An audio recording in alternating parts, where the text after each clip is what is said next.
We're doing strip mall surprises here on Restaurant Hunter, and our next stop has been giving the South Shore a taste of big city dining for parts of 3 decades. I'm at NJBistro in Merrick, and I'm joined by the owner and chef here at NJBistro, Kevin Lebov. And Kevin, first off, are people surprised to find a restaurant like this in a strip mall?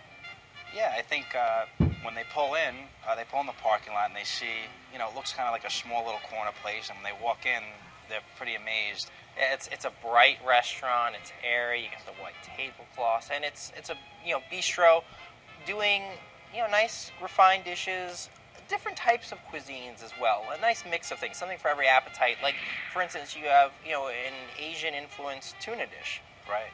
Yeah, we have some beautiful yellowfin tuna that we shear, and it's coming with some organic soba noodles and stir-fry vegetables, and it's kind of got like the little sweet going on, a little bit of spice, and it's just balanced just nice. And I consider us an eclectic bistro. Even do like Italian type dishes, like a veal barolo, for instance. The veal barolo is very tender veal scallopini from the leg that we bread, and we pan-sear in a little olive oil, and we layer it with some sautéed spinach and a little melted mozzarella, and we make a nice mashed potato, and we make this really nice Barolo wine sauce that is made from demi, and it takes literally 2 days to make this sauce. It's all natural. There's no gluten or anything in that, and it just goes right over the top of the veal, and it's excellent. We've had it on the menu for a long time.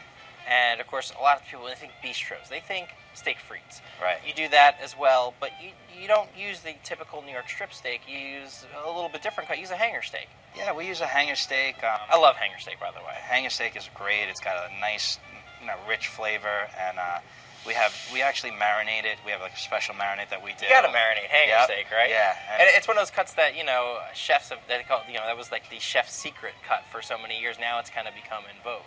Right.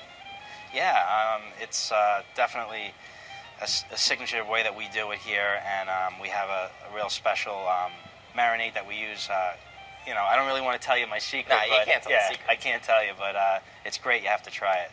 Absolutely. Now, if you want something a little bit lighter, you also do salads. You use some creative salads, too. Yeah. One of my famous salads is called the country salad, and we have candied walnuts, we have mangoes, we have some gorgonzola cheese in there, real nice fresh mesclun greens. We make a raspberry drizzle and a balsamic reduction, so there's all kinds of things going into this salad, and it's awesome. People love it. And, staying with the whole creative, inventive theme, you also do chicken dishes, and you have a really interesting chicken dish. It's an onion-crusted chicken breast. Let's go into the kitchen and see how Kevin makes this signature dish.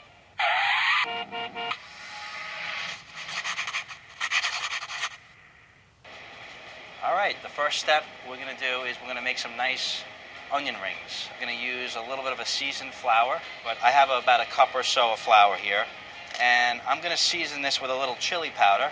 I'm going to probably use about a teaspoon to a teaspoon and a half. I'm also going to put a little black pepper here. This is fresh ground black pepper that we grind ourselves here. A bit of kosher salt in there also. And I'm going to kind of just mix that up a little bit. 1 Spanish onion, very thinly sliced.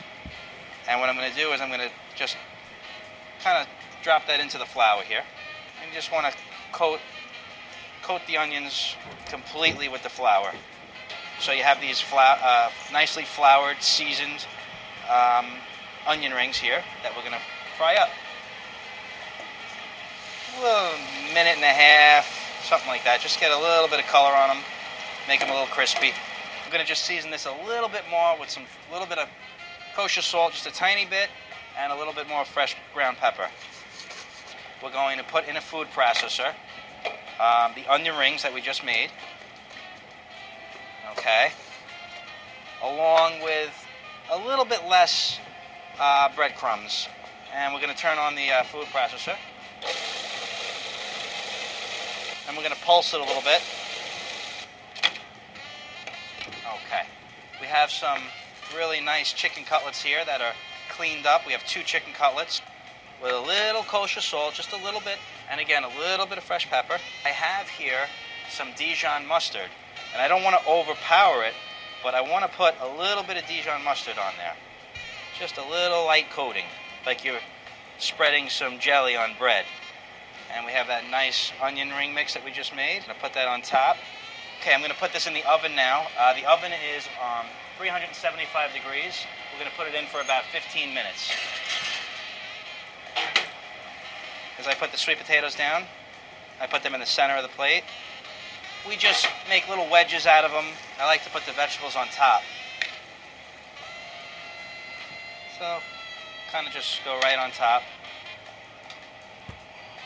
And I like to put the sauce right around the sweet potatoes and the veg, so it kind of like shows on the outside of the rim.